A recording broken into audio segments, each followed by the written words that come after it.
I'm Sophia A. Jackson, and I'm the editor and founder of Aphrodisiac Theatre News. And today I'm joined by Racheal Ofori. I am an actor and writer, and I'm currently acting in a play called Skeleton Crew. Thank you. So, Skeleton Crew is an interesting name for a play. Could you tell us what this play is about in your own words, please? So it's basically about Detroit. Detroit as you know, many of us will know, I've actually learned a lot about it. Mm. Was the Motor City. It was a place where car manufacturing it was where it was happening.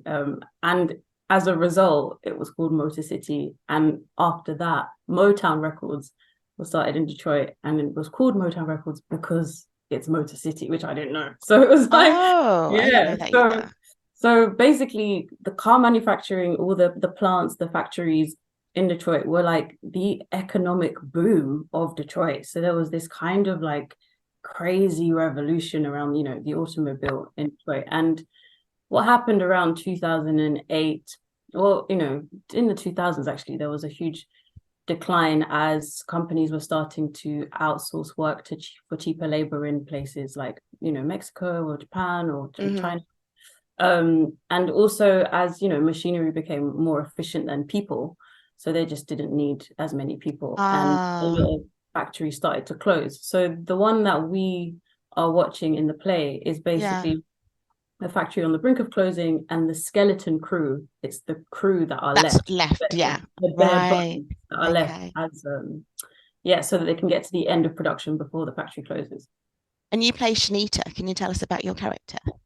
Yeah, she's such a like, I don't know, she has such a sweet spot in my heart because she is we meet her, she's pregnant, she's like quite, she's got a real energy, a bit of a spike to her. She's really kind of trying not to get too fat. It's her whole thing while she's pregnant. So she's Fair. really quite like on people about stealing her salad dressing and like but in the description of her, it says somewhere a dreamer. And as I've been exploring the character, I've just found her sense of hope and dreams and like allowing those to come to life and be Hmm. part of who she is, even though you can almost look at her and feel like, oh, I know this character, I know this woman who's like working this job. And but yeah, but there's so much more warmth to her, there's so much more, yeah, like future thinking, like openness. She's kind of a bit of a light in all the madness and all the kind of doom of the factory closing. So yeah, I'm really in love with her. I'm really enjoying exploring, you know, each beat, each scene with her, the twists and Yeah. turns of her thinking. Um, yeah. What's it like playing a pregnant character? It's really interesting because because I've not been pregnant before, Hmm. and yeah, the bump is very like it's good because I've got it tight, so it feels like it's very much a part of me. Um, but also like in pregnant women that I have known, like you are still you. I think there's a thing Yeah. about like, so it's that, and I think also the relationship that Shanita has to her pregnancy, the fact that she is raising a family by herself or starting a family by herself because things are complicated with the father of her child. So there's, I'm kind of navigating that, the her connection with her baby, Hmm. whether it's, if it's always positive and easy, and it's all the complications around it as well, and that obviously the baby reminds her of the relationship that isn't working. So Yeah. it's kind of navigating those nuances.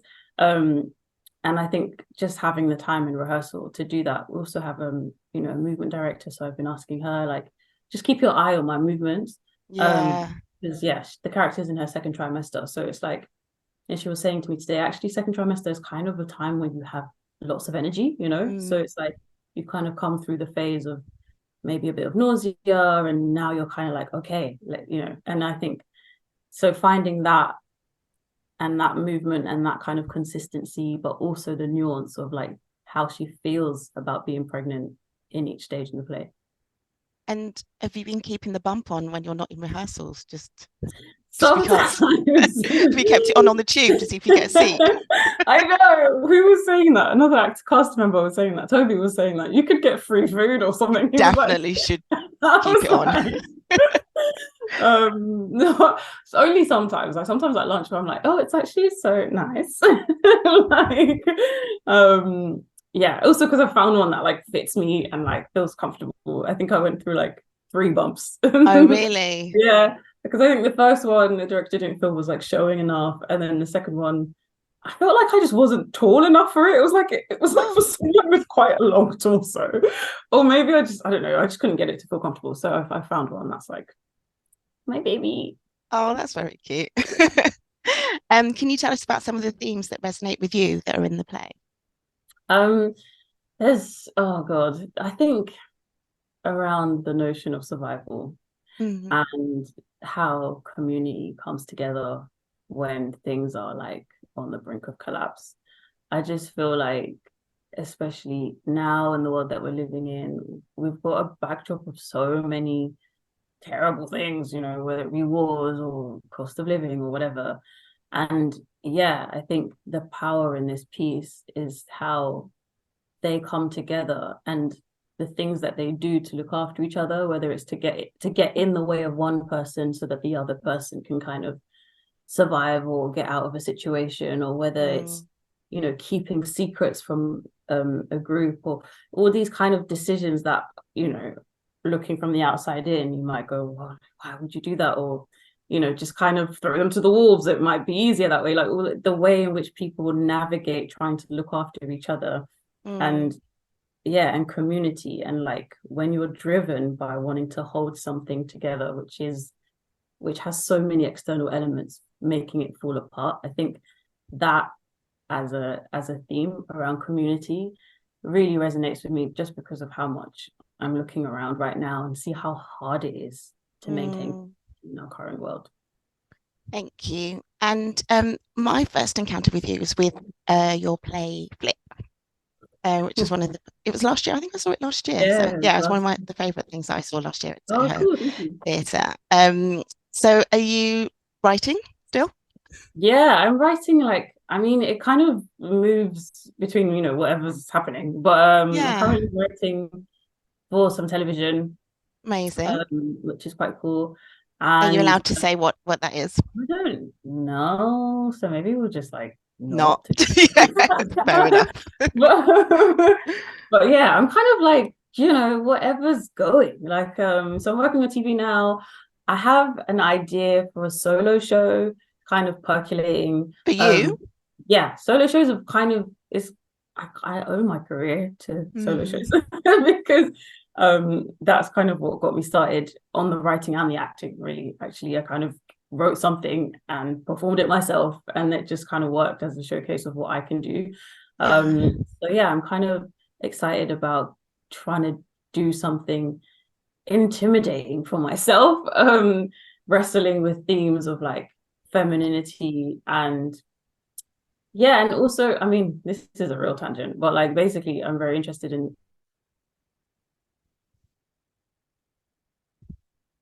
Hello? Mm.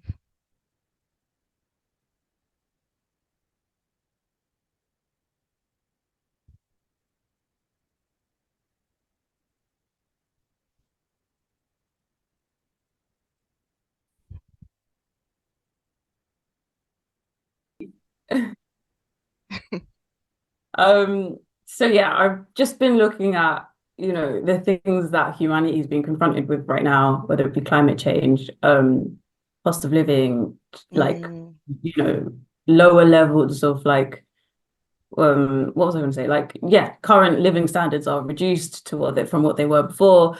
And I'm kind of exploring like what our answers are to that. And I think one that I've heard a lot is lots of people choosing to live child free, not to have children, mm, to the point where there are countries in population crises because there aren't enough children being born to replace. And so obviously there'll be a point where a small pool of young people are now supporting an aged population. mm. So that I'm exploring that theme around like femininity, the power of the womb, essentially, and looking to see how I can put that on stage and, kind of satirize it, have some poetry, because I always put poetry in my work, and Yeah.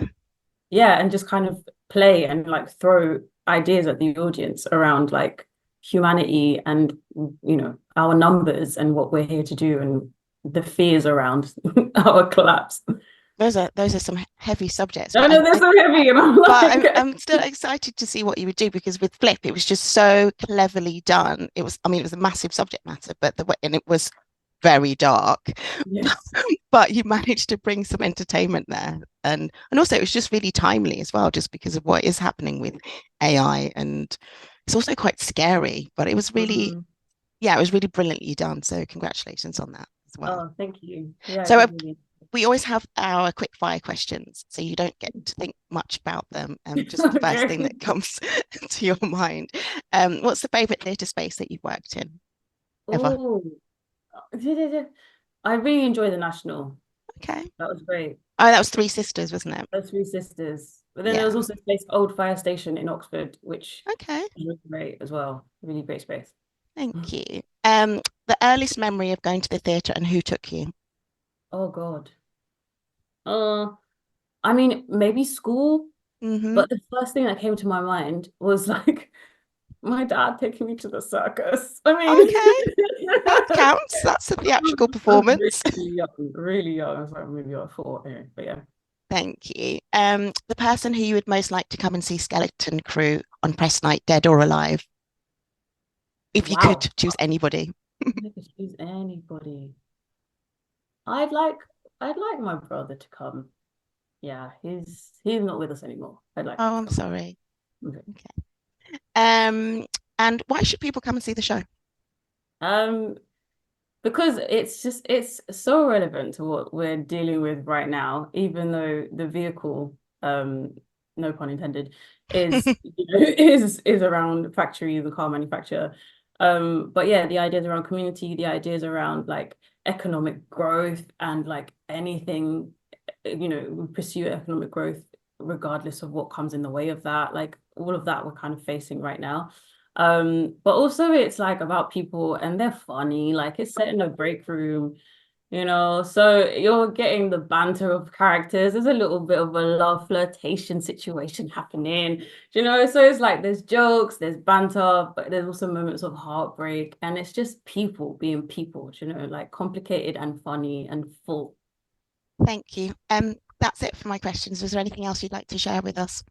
No, all good. Those are brilliant questions. Thank you very much. Thank you too. I look forward to seeing the show. Yeah, take care. Thanks, Take Sophie. care.